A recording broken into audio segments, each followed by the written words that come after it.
बदलाव कर देना, हमारी जिंदगी में अच्छे दिन ला देना। मगर मैं समझता हूं कि बाबा साहब अम्बेडकर, बुद्ध के बाद बाबा साहब अम्बेडकर वो शख्सियत से जो कह के गए कि मुझे पूजने की नहीं पर मुझे पढ़ने की जरूरत है। उन्होंने इशारा किया कि मैं मूर्तियों में नहीं, मैं किताबों में हूं।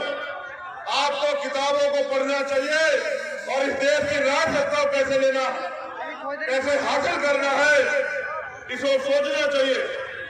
लेकिन पिछले कुछ समय से हम लोग कमजोर हुए और जब हम लोग कमजोर हुए तो हमारी सबसे बड़ी जिम्मेदारी ये बनती है कि अपनी कमजोरी को दूर करें। पिछले कुछ समय से हम लोग राजनीतिक व्यवस्था में भी कमजोर हुए, तो हमारी जिम्मेदारी सबसे पहले बैठती है कि उन कमजोरियों को ध्यान रखते हुए उन पर काम करते हम लोग ताकतवर बने।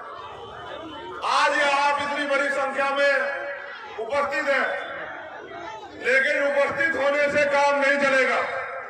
एक दिन अगर आप रैली या सभा करोगे तो आपके हाथ में सत्ता नहीं आएगी। जब आप 365 दिन सत्ता के लिए काम करोगे, मेहनत करोगे, तन मन धन से जुट जाओगे, तब जाके सत्ता आपके हाथ में आएगी। और जिस दिन सत्ता आपके हाथ में आएगी तब कोई आपके साथ अन्य अत्याचार नहीं करेगा, तब कोई जो है आपकी जमीन नहीं दबाएगा, तब कोई जो है आपके अधिकारों से छेड़छाड़ नहीं करेगा। मैं कुछ घटनाओं की तरफ आपका ध्यान आकर्षित करूंगा। अब जाके आपने मुझे सुनने का मन बनाया। मैं जब देख रहा हूं तो मेरे चारों तरफ, चाहे आगे हो या पीछे, दाएं हो या बाएं, दीवार पे हो या कुर्सियों पे या मकानों पे, चारों तरफ लोग बैठे हुए हैं। जितने जिम्मेदार लोग मंच पे हैं उतने ही जिम्मेदार लोग सामने भी बैठे हैं। सुनो तुम लोग भी होगी नहीं इधर, चलो बंद करो। जो लोग मंच पे हैं वो बहुत जिम्मेदार है, लेकिन उनसे ज्यादा जिम्मेदार वो है जो पिछले 5-6 घंटे से अपनी कुर्सी नहीं छोड़ी, जिन्होंने अपनी कुर्सी को कब्जा कर रखा। मैं इनको भी यही बता रहा हूं कि लड़ाई कुर्सी की है। जिसके पास कुर्सी होगी उसका हाथ ऐसे होगा और जिसके पास कुर्सी नहीं होगी उसका हाथ ऐसे होगा। आप ये तय करो मानसिक गुलामी को छोड़ के कि आपका हाथ ऐसे होना चाहिए देश में या ऐसे होना चाहिए। अगर ऐसे होना चाहिए तो उसके लिए आपको काबिलियत पैदा करनी पड़ेगी, और जो नालायकी हमारे अंदर है उसको हमें खत्म करना पड़ेगा।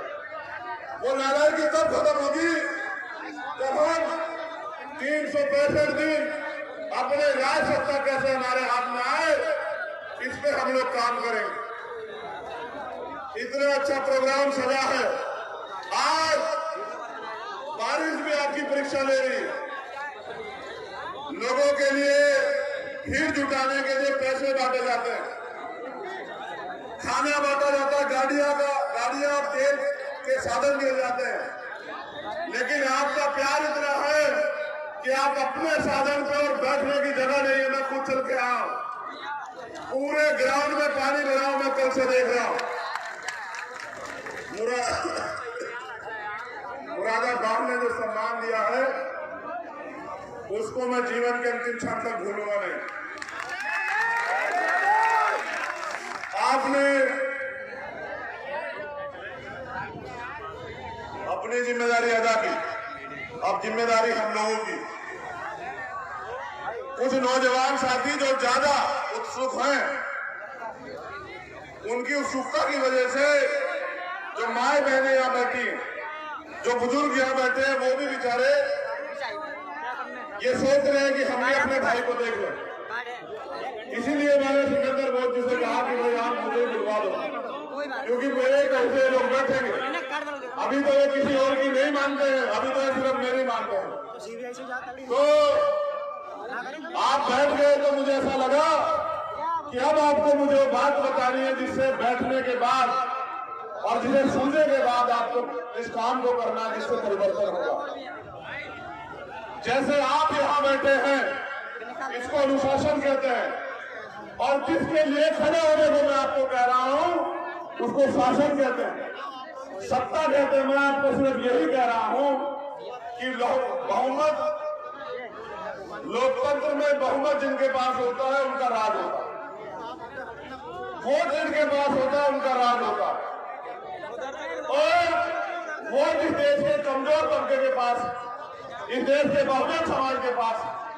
और हमारे महापुरुषों ने इशारे में बात कही कि वोट हमारा, राज तुम्हारा, नहीं चलेगा, नहीं चलेगा।